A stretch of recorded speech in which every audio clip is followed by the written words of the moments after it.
Desde siempre, el ser humano ha consumido toda clase de drogas, bien para curarse o por mero placer. Alcohol, cocaína, morfina, pero todas ellas hacen mella en el cerebro. Drogas y cerebro, cocaína y estimulantes, la mecánica del placer. En la actualidad, la biología es capaz de explicar los efectos en nuestras cabezas y el estudio de las drogas permite a la ciencia comprender mejor el funcionamiento del cerebro. La cocaína y su derivado, el crack, las anfetaminas y los antidepresivos tienen en común suministrar energía, confianza y una cierta euforia. Todas son drogas estimulantes del cerebro.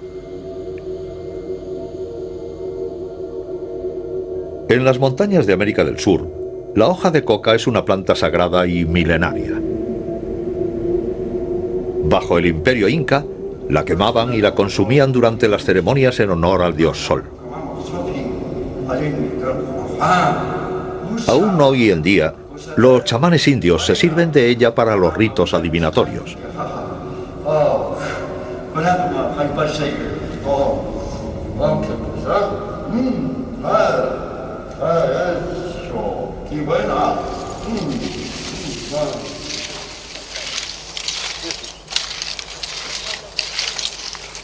En Colombia, Bolivia y Perú, la mayor parte de los indígenas tradicionalmente mastican las hojas de coca como aporte de energía para resistir la fatiga y para eliminar la sensación de hambre.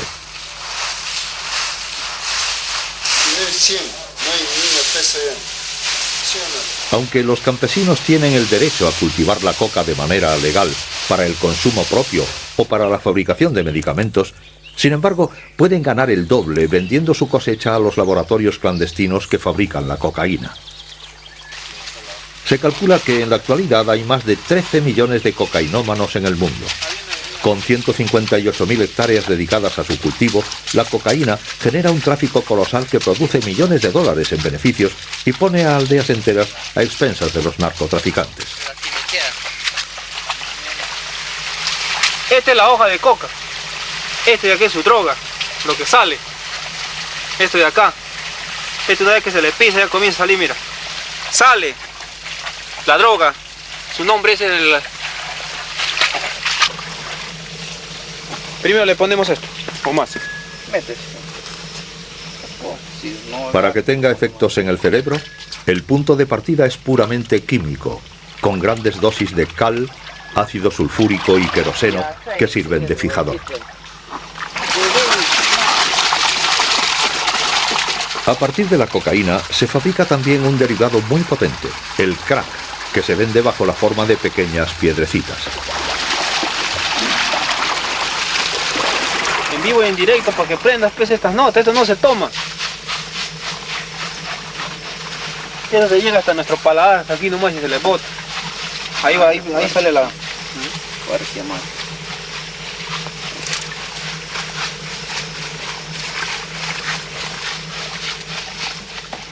¿Has probado el palo? ¿Ve? Siento para la cuchara tengo que... Ya no ve.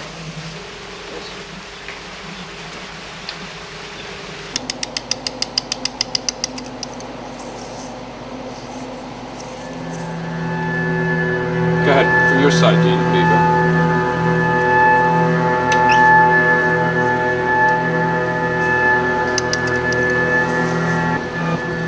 El Laboratorio Nacional de Brookhaven, cerca de Nueva York, es uno de los pocos lugares del mundo en donde investigadores como Jean-Jacques Wang pueden estudiar en tiempo real el cerebro humano bajo la acción de las drogas. Sabemos que la cocaína la usaban desde hace miles de años los indios de Sudamérica.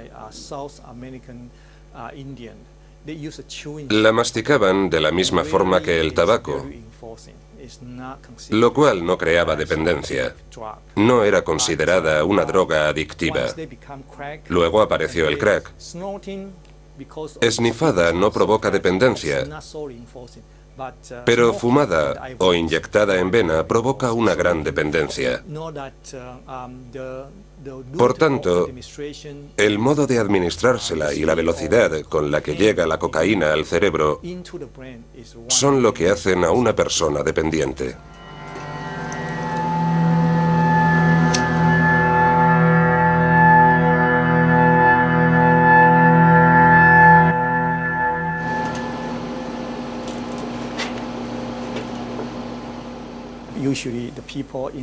Generalmente, los consumidores neoyorquinos utilizan una pipa con filtro en la que depositan el crack, ponen una cierta cantidad de crack en ella y lo queman con un mechero para inhalarlo. Retienen la respiración y lo exhalan. El humo del crack pasa a través de la boca, de ahí a los pulmones e inmediatamente al cerebro. En Brookhaven utilizan sobre todo la tomografía mediante la emisión de positones. Las radiaciones dibujan de forma virtual el cerebro para identificar las zonas activadas por las drogas. Aquí hemos podido demostrar que el crack invade ciertas regiones del cerebro mucho más rápido que la cocaína en polvo o inyectada, una velocidad que explica la temible intensidad de sus efectos. Estos trabajos están coordinados por Nora Volkov, una científica situada a la cabeza del organismo que supervisa cualquier investigación estadounidense acerca de las drogas. Estamos mostrando con la ayuda de la tecnología de la imagen, junto a otros investigadores y experimentos con animales, que las drogas, administradas repetidamente, perturban de manera fundamental la manera con la que trabaja el cerebro. Afecta especialmente a la motivación. La motivación que una persona siente por tomar esta droga se vuelve extremadamente intensa. Pero también afecta a zonas del cerebro que están implicadas en operaciones como la toma de decisiones, el raciocinio, la capacidad de controlar nuestros actos. Afecta también a los circuitos de la memoria. Y no solo a los circuitos que utilizamos para aprender una nueva lengua, sino también a aquellos implicados en recordar experiencias emocionales. Dentro de la cavidad craneal, el córtex es la parte más visible. Es donde residen nuestras facultades intelectuales. Bajo sus repliegues, en una zona oculta, se encuentra el área límbica que gobierna las emociones y las motivaciones. Y es aquí donde las drogas actúan. Para ello, todas las drogas piratean el sistema de comunicación del cerebro, pues nuestro cerebro se pasa la mayor parte del tiempo hablando consigo mismo. Su buen funcionamiento se basa en el diálogo incesante entre nuestros 100 millones de células nerviosas, las neuronas. Para hacer circular la información, las neuronas envían mensajeros químicos denominados neurotransmisores. Bien sea el dolor, el placer o el ritmo en el intercambio de información, los neurotransmisores regulan un equilibrio sutil y complejo del que dependen el conjunto de las funciones de nuestro organismo. Entre cada neurona existe un pequeño espacio en el que reina una intensa actividad. Es aquí, en la sinapsis, en donde actúan los neurotransmisores. Para hacer circular la información de una neurona a otra, se dirigen a sus receptores correspondientes. Estos mecanismos se dan en los seres humanos y en general en los mamíferos, incluidos los más pequeños. Nunca hubiéramos podido estudiar la acción de las drogas de no haber sido por las ratas y los ratones. Comparten un gran número de sus genes con nosotros y las drogas desencadenan las mismas tempestades en sus cerebros. De hecho, la humanidad entera tiene una deuda moral con estos pequeños animales.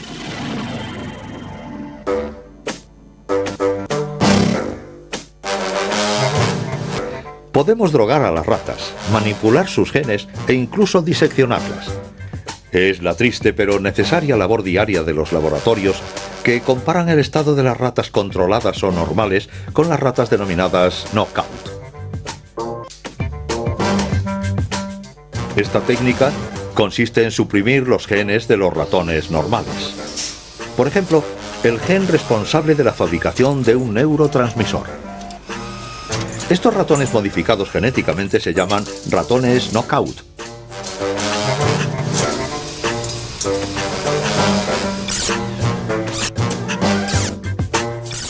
Al día de hoy, conocemos una decena de neurotransmisores, pero hay uno que juega un papel fundamental en la sensación del placer y la atracción por las drogas. Es la conocida dopamina.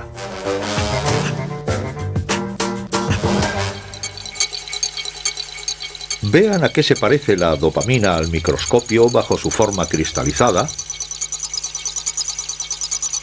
y bajo la representación de un enlace químico.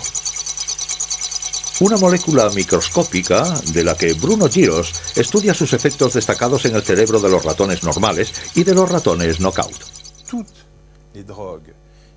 Todas las drogas utilizadas por el hombre, la nicotina, el alcohol, los opiáceos, los cannabinoides, los estimulantes del cerebro, todas estas drogas tienen una cosa en común: liberan dopamina. Así pues, la dopamina es efectivamente el centro de sus circuitos de recompensa, por no decir de sus circuitos de placer. La dopamina es liberada igualmente a través del juego compulsivo, las actividades sexuales o la ingesta de alimento. Y son precisamente la actividad sexual y la ingesta de comida factores importantes en la liberación de la dopamina. Es decir, se trata de comportamientos de supervivencia, son indispensables para la continuidad de la especie. Las drogas no hacen sino minar estas actividades y van en cierto sentido a engañar al sistema, a aprovecharse de él. El cerebro en un principio no fue diseñado para depender de las drogas, sino que fue creado para activar sistemas de refuerzo que permitieran justamente la mencionada actividad sexual y la ingesta de alimento. Las drogas de una manera general van a engañar a estos sistemas y ocupar su lugar. Este experimento permite observar una de las funciones de la dopamina. En la caja de la derecha, un ratón normal. A la izquierda, un ratón knockout, al que se le ha suprimido un elemento esencial en el circuito de la dopamina, el que la transporta. Contrariamente al ratón normal, el knockout se muestra inquieto. Si se le inyecta cocaína al ratón normal, este tendrá exactamente el mismo comportamiento. Por una parte tenemos la terminación nerviosa del animal normal, que libera la dopamina.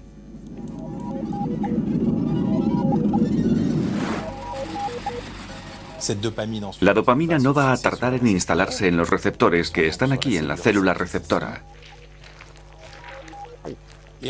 Y rápidamente dicha dopamina es recaptada por el transportador de la dopamina, aquí, para así alcanzar el interior de la neurona.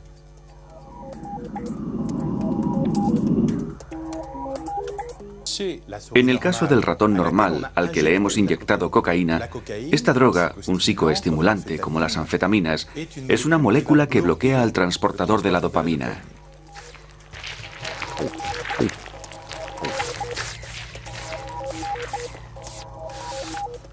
En nuestro ratón knockout se da también la misma terminación, la liberación de la dopamina, la activación de los receptores, pero no la recaptación.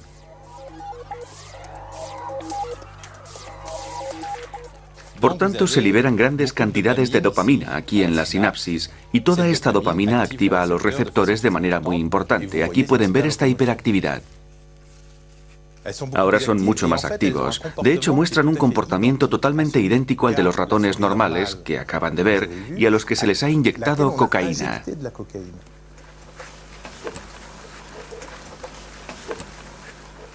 Una vez que hemos comprendido el sistema, ya podemos identificar los mecanismos con los que pondremos en juego una menor cantidad de dopamina a liberar, o lo contrario. A continuación lo compararemos con el ser humano, para así probar estas hipótesis con las moléculas que están a nuestra disposición o que van a ser desarrolladas en años venideros. Evidentemente, a nuestra cobaya no le podemos preguntar cómo le afecta a su psique, que es lo que buscamos en el hombre. Pero todo lo que hay detrás de estos problemas de pensamiento, toda la neurobiología, es estrictamente la misma. Es justo la expresión de esta neurobiología que, por ejemplo, en los ratones se mostrará en el movimiento y en el hombre en una gran actividad mental. Al observar estos mecanismos en los ratones de control y en los knockout, los investigadores identifican las innumerables funciones de la dopamina en nuestro cerebro. Y cuando cortan estos diminutos cerebros en láminas, atraviesan una primera etapa en el descubrimiento de nuevos medicamentos.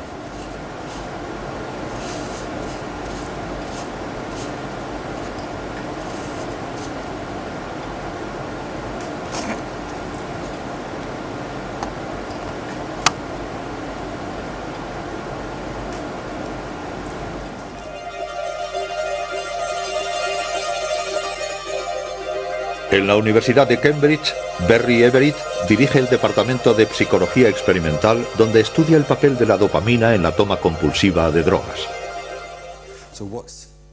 Lo que interesa de estas drogas es que afectan directamente sobre el modo de actuar de este circuito de la dopamina. Pero los opiáceos, como la heroína y la morfina, interactúan sobre sus propios objetivos en el cerebro, que no son los receptores de las neuronas de dopamina. Interactúan más bien en los llamados receptores opiáceos. La nicotina, como su nombre indica, interactúa con el receptor nicotínico de la acetilcolina. El cannabis interactúa con el receptor cannabinoide. El alcohol interactúa con muchas cosas, y entre ellas están los receptores metilenodioxianfetamina y ácido gamma-aminobutírico. Así pues, cada tipo de droga tiene su propio objetivo químico en el cerebro.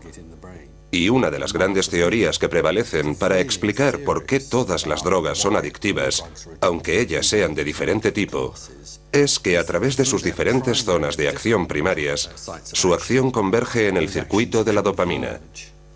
De una u otra forma, la dopamina acaba subiendo al cerebro.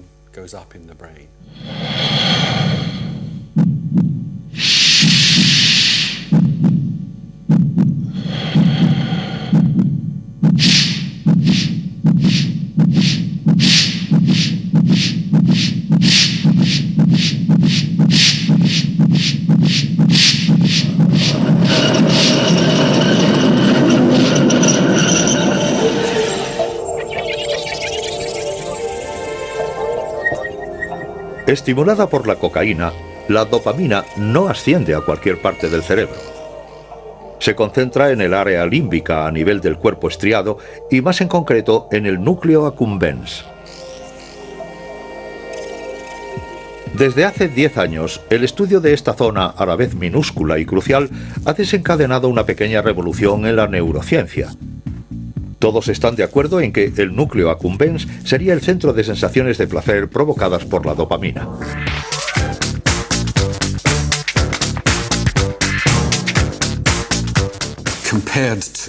Comparada con otras fuentes de recompensas, y sobre todo con las sensaciones subjetivas de placer, como comer, beber o el sexo, es claro que lo que uno hace cuando lleva a cabo estas actividades es bastante diferente.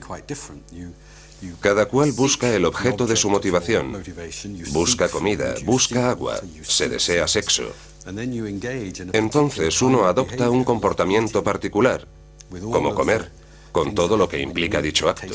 Se degusta, se traga, se ingiere y se libera glucosa.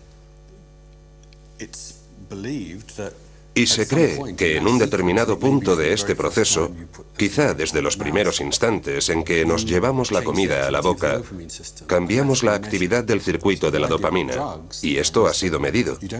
Con las drogas no anhelamos ninguno de los que a menudo llamamos comportamientos de consumo, es decir, de llevarnos algo a la boca, degustarlo, masticarlo o incluso mantener una actividad sexual. Cuando algo entra inyectado en vena o en forma de humo por la nariz, se produce un cortocircuito que altera el proceso de la dopamina directa y rápidamente, sin ninguna actividad preliminar. De ahí el concepto de alteración del sistema de recompensa del cerebro.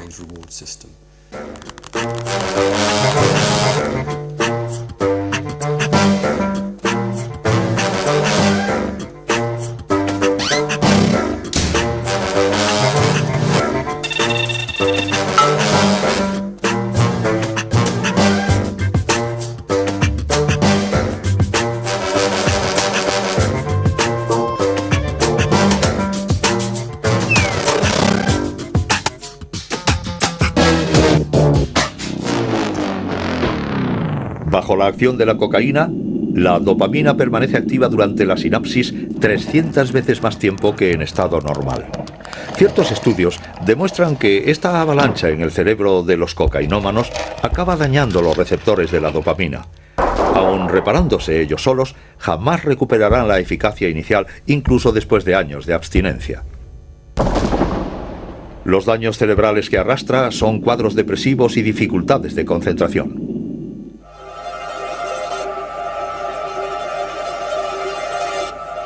Bombardeado de dopamina, un cerebro bajo la cocaína está condicionado a buscar el mismo tipo de sensaciones.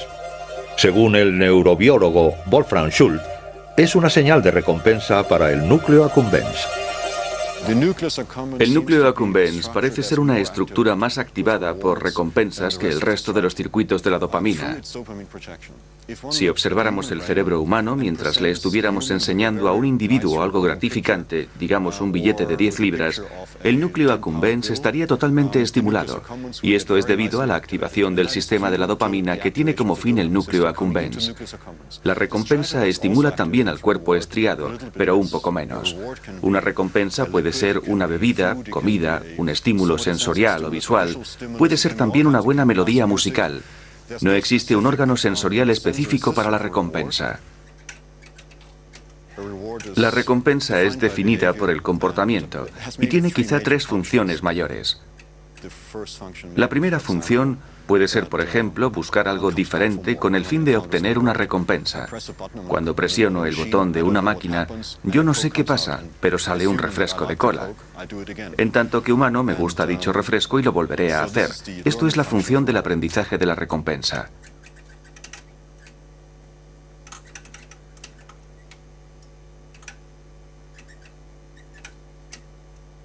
La segunda función es cuando uno encuentra una recompensa y la identifica como tal. Uno se aproxima, se dirige hacia ella, nos alejamos de los castigos y nos acercamos a las recompensas. Con esto podemos decir que nuestro comportamiento de acercamiento es la segunda función generada por la recompensa. Y la tercera función que muchos consideran como la más importante es la función emocional, es la que provoca la felicidad. El recibir una recompensa tiene propiedades hedonísticas, nos pone contentos, nos gusta y uno experimenta emociones positivas. Durante la última década del siglo XIX, cuando nació la cinematografía, fue cuando se descubrieron las propiedades hedonísticas de la cocaína. Largo tiempo vendida libremente, fue adoptada inmediatamente por los artistas, por las estrellas de Hollywood en ambientes nocturnos. La cocaína, como un medicamento milagro, fue incluso recomendada al principio por el mismísimo doctor Sigmund Freud. Pero la cocaína se consume sobre todo bajo la forma del célebre vino Mariani, entre cuyos clientes entusiastas se encuentran campeones deportivos, escritores famosos y hasta el Papa León XIII. La Coca-Cola contenía cocaína hasta 1903 y se comercializaba como un tonificador del cerebro y una bebida vigorizante.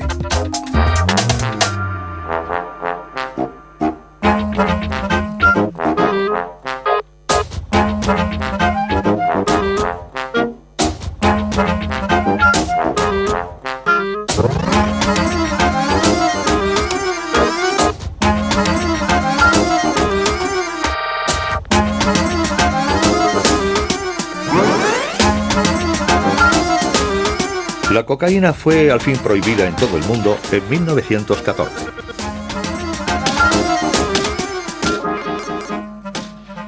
En tanto no pongas a nadie, a ninguna persona, en contacto con drogas adictivas, esa persona jamás será drogodependiente.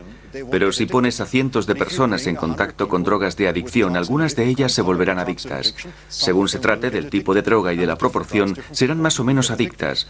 La diferencia radica en el cerebro, es algo obvio. Sea patológico o una variación de un comportamiento normal, no creo que eso importe mucho. En el fondo es lo mismo. Es un espectro de diferentes funciones cerebrales que son perturbadas por las drogas. Pero en algunos casos, el cerebro no lo resiste y la persona se vuelve adicta. En otros casos, desaparece como si nada hubiera pasado. Y no solo depende de la anatomía del cerebro. Influyen el ambiente, el contexto social, el pasado del individuo, las circunstancias de la vida, lo que come y lo que bebe. Se combinan muchos factores. Podríamos decir en ciertos casos que es realmente como la esquizofrenia, un auténtico desorden cerebral. Y existen razones para afirmarlo. Es una posibilidad, aunque no lo sé de cierto. Para mí, la consecuencia más importante de mi trabajo es que me ha ayudado a conceptualizar la drogodependencia como una enfermedad del cerebro, en la que se observan claramente anomalías en el funcionamiento del mismo, que en este caso se traducen en un comportamiento perturbado. Las anomalías en el funcionamiento del corazón se traducen en una mala circulación sanguínea, algo que la gente entiende claramente. Nadie pone en duda que si tienes un problema de miocardio es que tienes una enfermedad cardíaca. Lo que sí se cuestiona es que si alguien presenta una conducta anormal por consumo de drogas, se trate de una enfermedad. Su respuesta inmediata será que fulano de tal ha elegido tomar drogas y por tanto es una elección individual.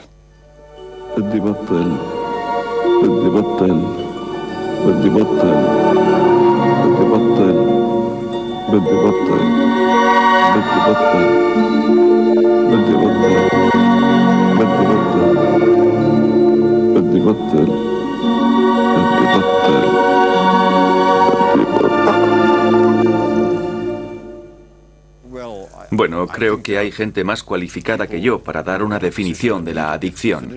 Pero si me preguntan mi opinión personal, para mí es un proceso de recompensa no controlado. Un proceso de recompensa que uno no puede controlar o que por alguna razón uno no quiere controlar, porque la recompensa es tan grande que sobrepasa a cualquier otra recompensa. En este caso aún sigue más o menos bajo control. Y por supuesto esto lleva a plantearnos hasta qué punto controlamos nuestras propias decisiones y acciones. Unas anomalías en los circuitos cerebrales podrían explicar por qué a ciertas personas les atraen las drogas. Incapaces de resistir a la tentación del placer, son esclavos de sus impulsos.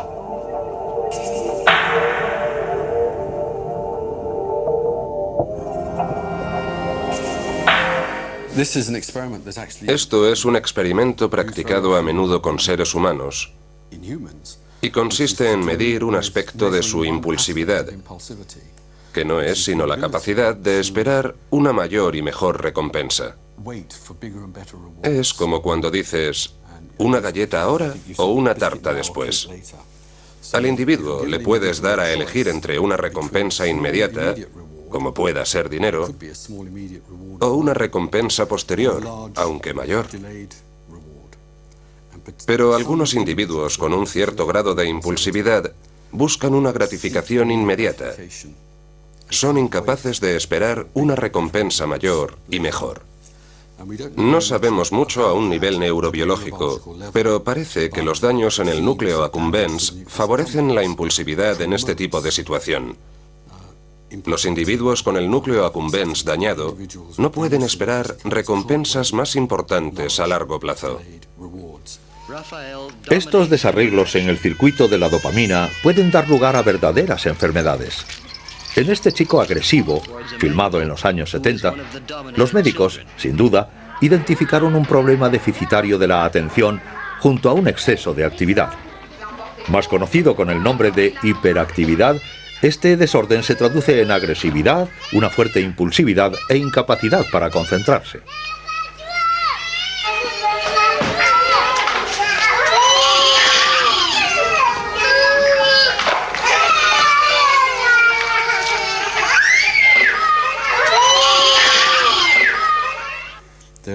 Existe otra práctica, como saben, típica de Estados Unidos y ahora generalizada.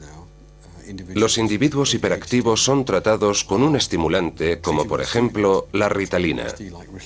La ritalina es un compuesto próximo a las anfetaminas y que posee numerosas propiedades. Las anfetaminas son estimulantes psicomotores. Nos presentamos con la paradoja de un estimulante psicomotor utilizado para aliviar un comportamiento hiperactivo.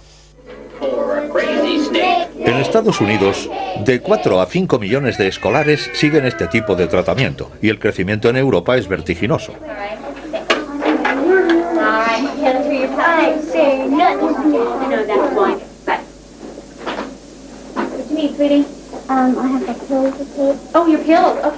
En el cerebro, medicamentos como la ritalina mantienen una tasa elevada de dopamina bloqueando su recaptación.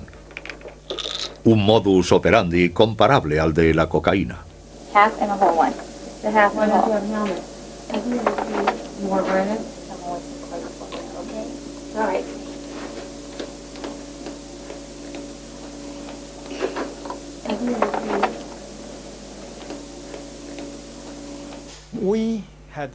Hemos emprendido un estudio muy interesante.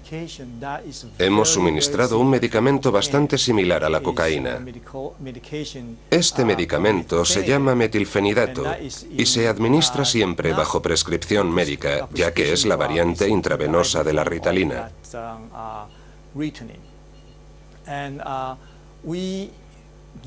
Se la administramos a un grupo de cocainómanos y nos encontramos con que a la mayoría de ellos les gustaba. La razón por la que ellos tomaban cocaína era porque padecían hiperactividad. Recurrían a la cocaína para tratarse ellos solos. Este grupo de gente, en cuanto tomaban cocaína, se sentían mucho mejor. Una vez que supimos esto, les aconsejamos que visitaran a un psiquiatra para curar su hiperactividad. Hasta ahora no han vuelto a probar la cocaína. De hecho, la acción química de estos medicamentos es muy próxima, a veces idéntica, a la de las anfetaminas. Disponible su venta desde los años 30, las anfetaminas se presentaban bajo la forma de inhaladores contra el asma, estimulantes o inhibidoras del hambre. Los deportistas, los transportistas, los políticos y los militares recurrían a ellas con asiduidad. Incluso se podría decir que durante la Segunda Guerra Mundial las anfetaminas circulaban por todas partes. Los ejércitos alemán, estadounidense e inglés distribuían dosis de anfetaminas a sus soldados para combatir el agotamiento.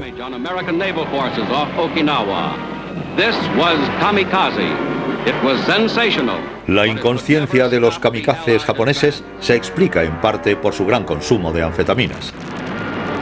Tras la derrota de Japón, los stocks quedaron a libre disposición del mercado y la adicción a las anfetaminas se convirtió en un grave problema en el Japón de la posguerra.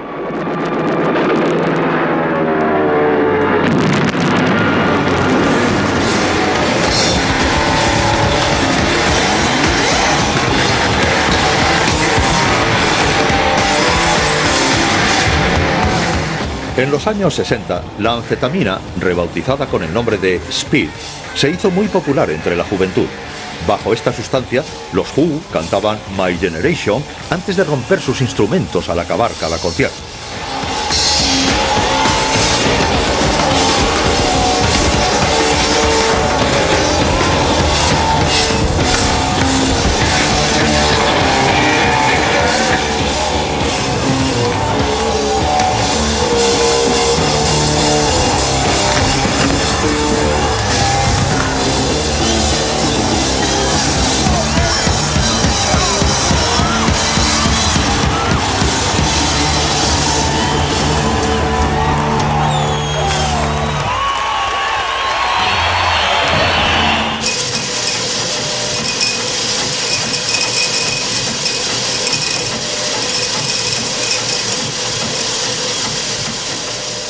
En los años 80, las anfetaminas cayeron en la ilegalidad.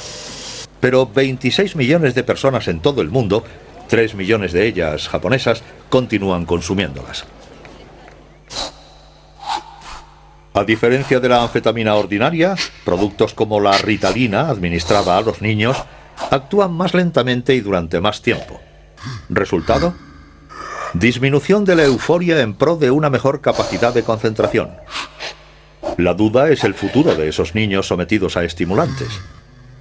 Algunos piensan que corren el riesgo de desarrollar a largo plazo una atracción por las drogas. Ha habido varios estudios para ver si a los niños a esta edad vulnerable de desarrollo del cerebro, suministrarles un estimulante psicomotor sometería sus mecanismos cerebrales a una futura adicción. Yo diría que las informaciones obtenidas son ambiguas. Varios estudios sugieren un aumento del predominio de la vulnerabilidad en los individuos cuya hiperactividad ha sido tratada con Ritalina. Otros estudios han demostrado lo contrario. Por tanto, creo que no es nada fácil. Es difícil de explicar.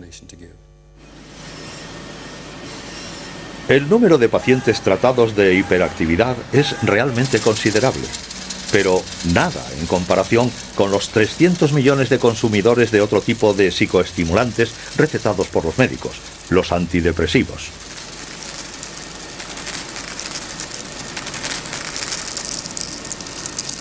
Especialista en las depresiones bajo su aspecto biológico, psiquiátrico y farmacológico, Michel Amon estudia los mecanismos de acción de los antidepresivos. Intuitivamente se sabe con claridad lo que es la depresión. Es un estado de ánimo triste. Esta es la definición más conocida. Pero son también una serie de síntomas que demuestran que se trata de una patología, de una verdadera enfermedad. Es en particular una infravaloración de sí mismo. Efectivamente, se tiene la impresión de que uno no vale nada. Es también una pérdida de motivación. Es, en cierto sentido, una pérdida del impulso vital. Es decir, se carece de una capacidad de búsqueda, de experimentar el placer de la vida cotidiana, de las actividades del día a día. Y esto se puede hacer patente en el trabajo, por ejemplo, a través de una pérdida de motivación. Los cerebros de los deprimidos presentan un déficit de serotonina, un neurotransmisor indispensable para nuestro bienestar y que aquí vemos en su forma cristalizada. Este déficit de serotonina afecta a varias zonas del cerebro. Primeramente al cuerpo estriado, responsable de los movimientos inconscientes. Después al tálamo y al hipotálamo, que regulan funciones corporales como la temperatura, el apetito y el sueño. Estas funciones están perturbadas en las personas depresivas. También afecta a otras dos estructuras, la amígdala, que activa los reflejos ante el miedo, y el hipocampo, responsable de la memoria emocional.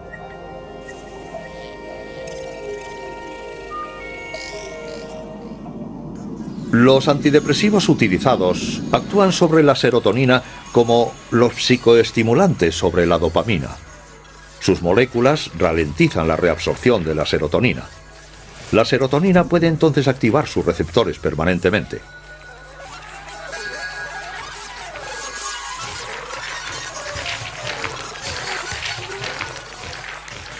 Conocemos los objetivos de los antidepresivos. Son unos neuromediadores denominados monoaminas. Actualmente, junto a los antidepresivos, se utilizan habitualmente primero la serotonina y también la noradrenalina. Y ahora se están desarrollando medicamentos mixtos, serotonina-noradrenalina. Pues bien, parece ser que cuando actúa sobre los neurotransmisores, afecta también a la dopamina, y esta última es la hormona del placer. Además, es la capacidad de búsqueda, de sentir placer, lo que pierden los individuos depresivos. Pero esto no quiere decir que solo las neuronas que contienen serotonina son las que se activan. Es una especie de cascada, es decir, que en el momento en que la serotonina va mejor, afecta también a la noradrenalina, a la dopamina y en un principio al conjunto de los sistemas de monoaminas. Después, los otros sistemas de neuronas también ven su sistema mejorado, en parte restablecido. Michel Ammon trabaja sobre las moléculas que no solamente tienen que ver con los síntomas de la depresión, sino también con su causa directa, el estrés.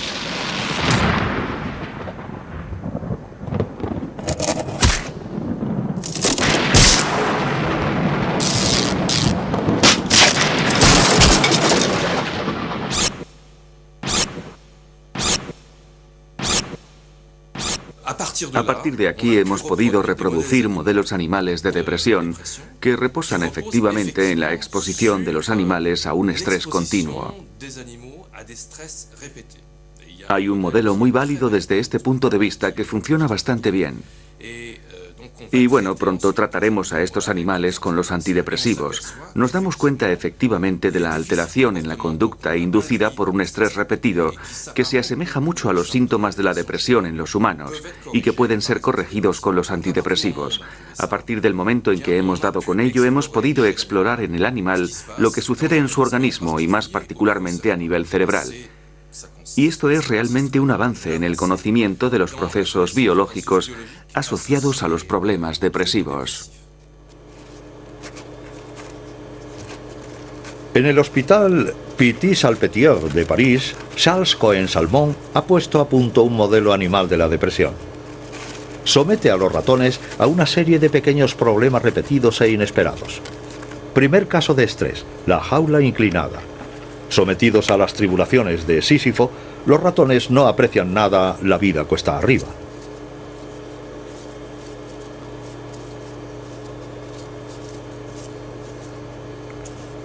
Segundo caso, la cama mojada. Los ratones deben prescindir de las ventajas de un nido confortable para afrontar los tormentos de una siesta húmeda.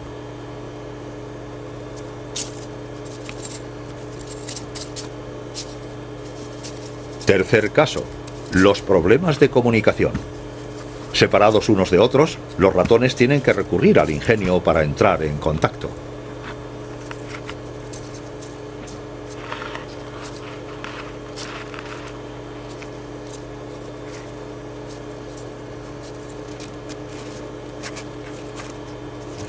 El factor estrés altera el funcionamiento del cerebro y puede hacer caer a estos roedores en un estado depresivo.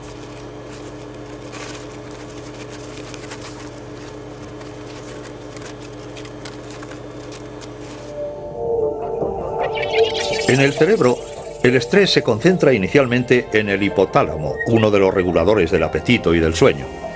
El hipotálamo transmite sus órdenes a la hipófisis, una glándula minúscula y poderosa que segrega otra forma de mensajero químico, una hormona. Contrariamente a los neurotransmisores, la adenocorticofrótica, también llamada ACTH, es capaz de viajar por los vasos sanguíneos a todas las partes del organismo. Si es una hormona, esto quiere decir que es liberada en la sangre y que va a actuar sobre un objetivo. En este caso, una glándula que se encuentra en los riñones y que se llama glándula suprarrenal. En esta zona, en la corteza, lo que se denomina el córtex de la glándula, se encuentra la glándula córtico-suprarrenal. La ACTH actúa sobre las células a este nivel. Activa las células y estas últimas van a liberar lo que se denomina cortisol. Es una de las hormonas, yo diría la principal, que permite al organismo reaccionar ante el estrés.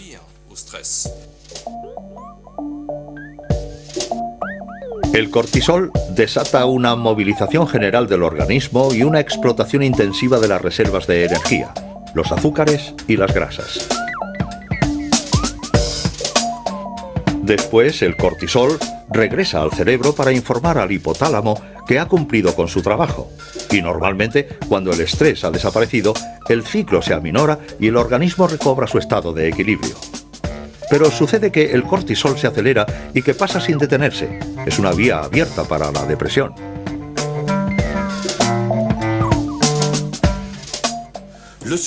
El sujeto depresivo es un individuo cuyo sistema de estrés, de reacción al estrés, está constantemente activo. El concepto es impedir esta acción del cortisol y por tanto actuar directamente sobre este axón para frenar su actividad. Existen productos que funcionan muy bien sobre los animales y que impiden la actividad excesiva de este axón.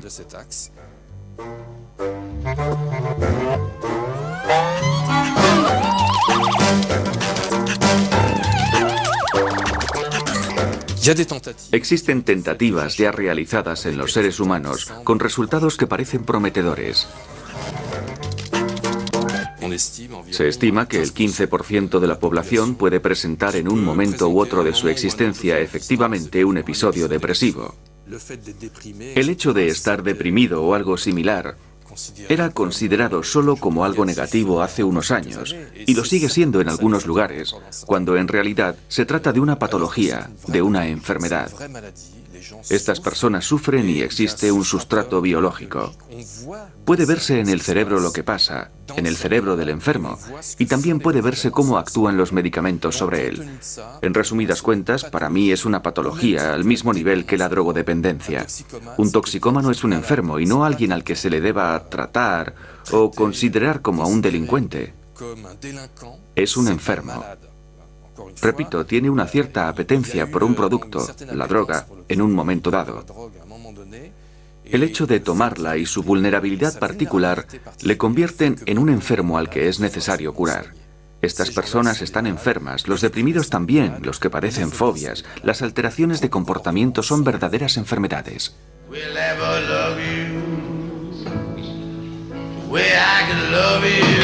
En todo el mundo, los gobiernos multiplican las campañas de prevención contra la cocaína.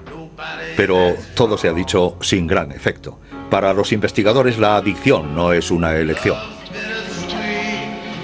Porque te quiero, porque te necesito. Pero si no sé nada. Quiero que vengas conmigo al Valle, Gabriel. No one can keep love that's gone wrong. Nobody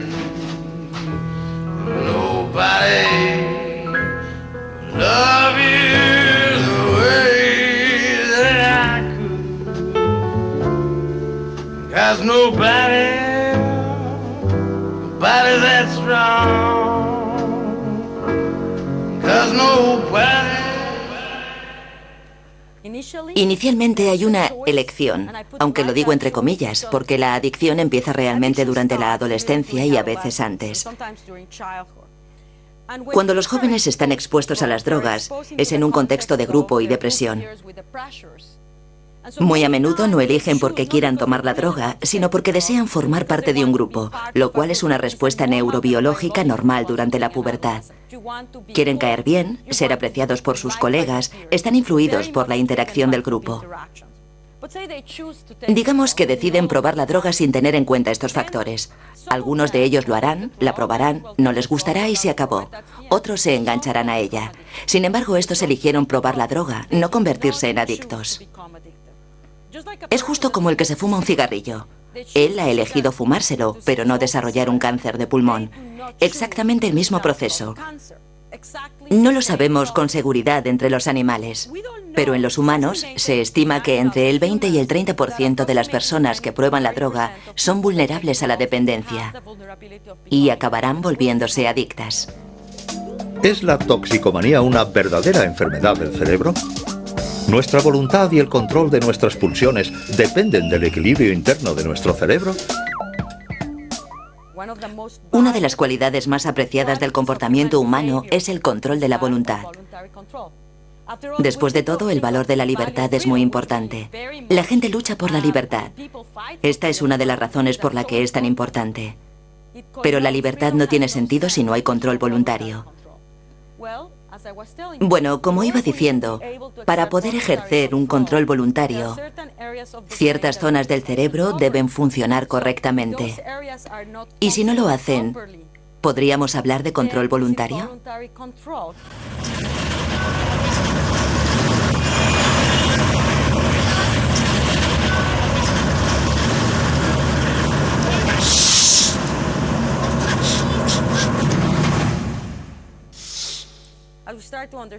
Lo que estamos empezando a comprender es que cuestiones fundamentales respecto a lo que constituye el comportamiento voluntario se hacen cada vez más evidentes. Y una de las enfermedades donde se hace más patente es en la drogodependencia. Porque hablo con propiedad. Durante muchos años he estado tratando con drogodependientes. Actualmente, entre estas personas adictas, algunas mujeres, por ejemplo, han perdido a sus hijos a causa de la droga. Se les advirtió diciéndoles, si consumen drogas, nos haremos cargo de sus hijos. Y en realidad quieren a sus hijos, no quieren perderlos. Pero por la razón que sea, se encuentran con un amigo, les tientan con la droga y antes de darse cuenta ya la están consumiendo, a expensas de perder a sus hijos. Y no es que no quieran a sus hijos, es que no pueden controlarlo. Es como si hubieran perdido todo control. Los que podemos controlarlo decimos, ¿cómo pueden llegar a esto? ¿Es el hombre esclavo de sus neuronas? ¿Nuestras decisiones son fruto de nuestros razonamientos o el producto de la gran farmacia que es nuestro cerebro? ¿Qué lugar ocupa nuestro libre albedrío en todo esto? Pensamos que existe el libre albedrío, lo damos por asumido. De otra forma tendríamos graves problemas para dirigir un gobierno, un Estado y nuestra civilización. Pero ¿cuál es el límite del libre albedrío? ¿Hasta qué punto está influido por el subconsciente y por las recompensas que actúan en el inconsciente? Eso no se sabe. Yo tampoco lo sé, es un tema muy complejo. Y si me preguntan un ámbito de investigación preferente, este podría valer, el mismo libre albedrío. Quizás aún más que la conciencia, porque es algo que determina el funcionamiento de la sociedad, la cual está dirigida por cerebros de individuos.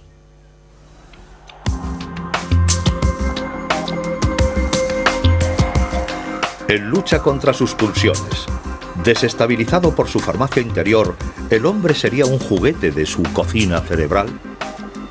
Ya nadie puede ignorar hasta qué punto la química cerebral conforma un equilibrio sutil capaz de influir en nuestro comportamiento y particularmente en nuestra actitud frente a las drogas.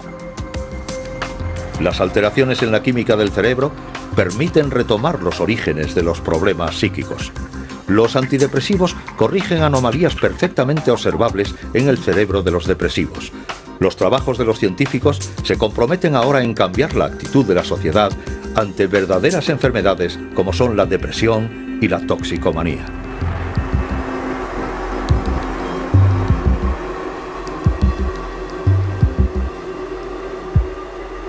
A todas las ratas y ratones que cada día en los laboratorios contribuyen a una mejor comprensión de la ciencia humana.